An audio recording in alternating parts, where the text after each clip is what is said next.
एक दिन बीरबल अपने घर पर बैठकर आराम कर रहे थे। जब वे आराम कर रहे थे तभी उनके दरबार पर कोई दस्तक दिया और उनका दरवाज़ा खटखटाया। दरवाजे की आवाज़ सुनकर बीरबल ने अपने नौकर से कहा, रामू जाओ जरा देख कर आओ, अभी इस वक्त कौन आया हुआ है। बीरबल के कहने पर रामू दरवाजे पर गया और उसने दरवाज़ा खोला।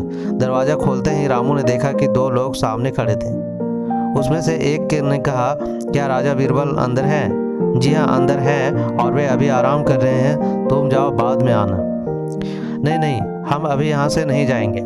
जब तक मेरे साथ इंसाफ नहीं होता तब तक मैं यहाँ से नहीं जाऊँगा। मुझे राजा बीरबल से मिलना है, एक व्यक्ति ने कहा। उस व्यक्ति की बात सुनकर रामू ने उसे फिर कहा, अगर तुम्हें इंसाफ चाहिए तो तुम्हें राजा के दरबार में जाना चाहिए, वहाँ तुम्हें इंसाफ जरूर मिल जाएगा। यह बात सुनकर उस व्यक्ति ने फिर से कहा, नहीं, मैं इस आदमी को और नहीं सह सकता।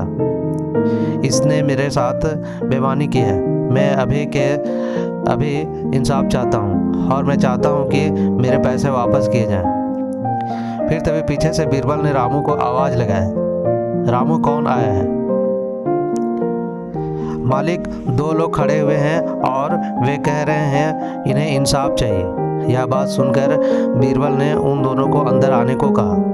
कुछ देर बाद बादशाह अकबर भी वहाँ बीरबल से मिलने आए। उन्होंने भी दोनों की बात सुनी। वे दोनों अंदर आए और बीरबल से कहने लगे, हुजूर, मेरा नाम गंगू है और लोग मुझे गंगू तेली के नाम से जानते हैं। जगह जगह घूमकर तेल बेचता हूँ। आज मैं जब तेल बेचकर इस कसाई के घर के सामने से गुजर रहा था तब इस कसाई ने मुझे बुलाया और कुछ तेल देने को कहा। जब मैं उसे तेल दे रहा था तब उसकी नज़र मेरे पैसे की थैली पर गई। उसमें ढेर सारे पैसे थे। उसने मुझसे पैसा का थैला छीन लिया और अब मुझे वह चाहिए। मैं चाहता हूँ कि आप इंसाफ करें और मुझे मेरे पैसे वापस दिलवाएं।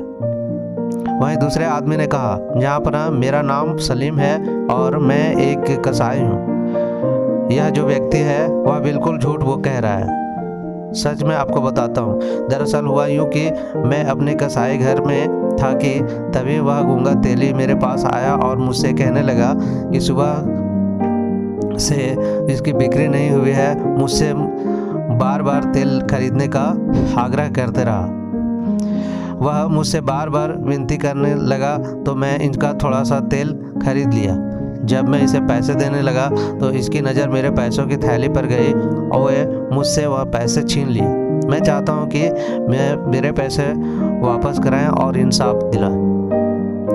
बीरबल से कहा, बीरबल, यह तो बहुत ही अजीबोगरीब मामला है। तुम इसका समाधान कैसे निकालोगे और कैसे पता लगाओगे कि यह कौन सच बोल रहा है और कौन झूठ? यहाँ ना तो कोई सबूत है और ना ही कोई गवाह है जो तुम्हें कह सके कि इन दोनों में से कौन सच कह रहा है। तभी बीरबल ने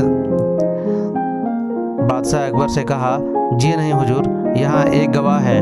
अच्छा, वह कौन है जिसने यह देखा कि इन दोनों में से कौन झूठ बोल रहा है? बादशाह अकबर ने बीरबल से कहा, जहाँ पना यह पैसा का थैला ही सबसे बड़ा गवाह है। वह अब हम सबको गवाही देगा। बीरबल ने बादशाह अकबर को बताया। बीरबल की यह बात सुनने के बाद बादशाह अकबर की जिज्ञासा बढ़ने लगी। वे ध्यान से बीरबल को देखने लगे कि वह आगे क्या करेगा। बीरबल ने अपने नौकर को बुलाया और उनसे कहा, रामू जाओ और एक बर्तन में पानी भरकर ले आओ।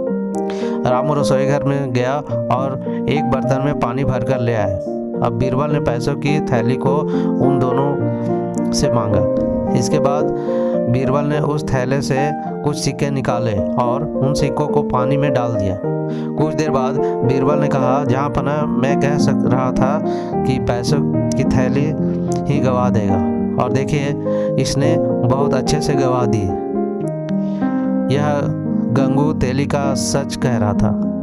अच्छा, तुमने यह कैसे पता लगाया कि गंगू सच कह रहा है? बादशाह अकबर ने बीरबल से कहा, आप एक बार इस पानी के बर्तन को देखिए।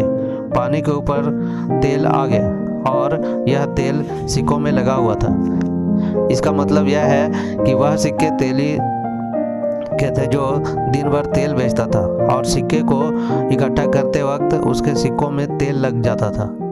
यही तेल पानी के ऊपर आ गया है। अगर आप बचे हुए सिक्कों को भी अगर ध्यान से देखें तो इसमें तेल लगा हुआ है। इसका मतलब यह सच है कि वह थैली गूंगी की है।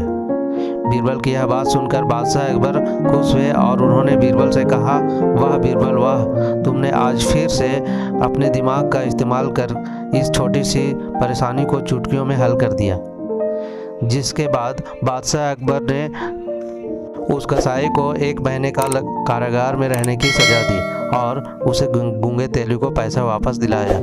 तो ये थी आज की कहानी, अकबर बीरबल की कहानी। तो कैसी लगी अपने दोस्तों के साथ शेयर कीजिए और कमेंट में ज़रूर बताइए। तो मिलते हैं एक ऐसा ही नई कहानी के साथ, तब तक के लिए धन्यवाद।